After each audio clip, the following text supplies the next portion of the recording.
अमचन music की शानदार प्रस्तुति।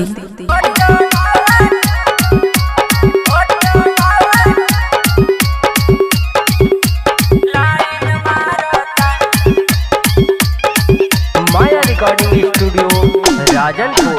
रोडवेज के गाड़ी से नहीं जाइब हम बाजारवा, लाइन मारता।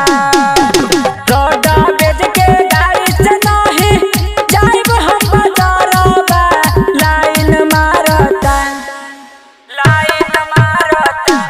ऑटो वाला ड्राइवरवा लाइन मारता, ऑटो वाला ड्राइवरवा लाइन मारता। DJ Sumit Satish mix by Taj तन्हा।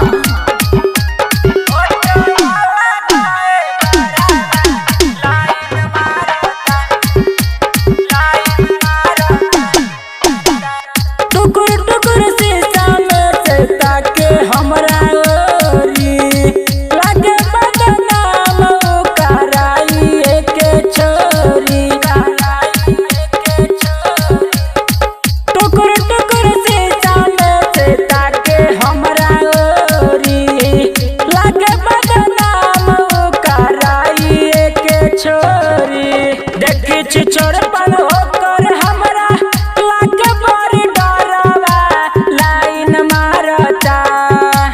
देखी छी छोड़पन होकर हमरा लागे बड़ी डरवा, लाइन मारता, लाइन मारता।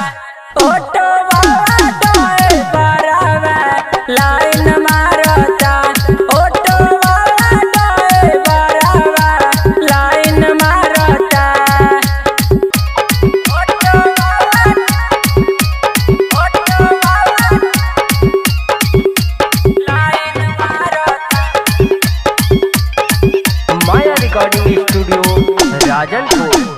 तिरछी नजर से करे हमके इशारा, कहे गजुमा दे दले हब ना भाड़ा, हब ना भाड़ा। तिरछी नजर से करे हमके इशारा, कहे गजुमा दे दले हब ना भाड़ा। चमलल खाली देखे हमके गलत नजरवा, लाइन मारता।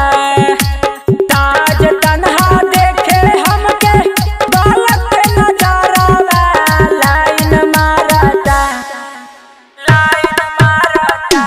ऑटो वाला ड्राइवरवा लाइन मारता, ऑटो वाला ड्राइवरवा लाइन मारता। रोडवेज के गाड़ी से नहीं जाइब हम बाजारवा, लाइन मारता।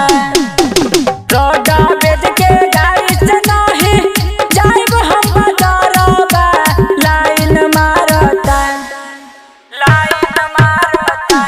ऑटो वाला ड्राइवरवा लाइन मारता, ऑटो वाला ड्राइवरवा लाइन मारता।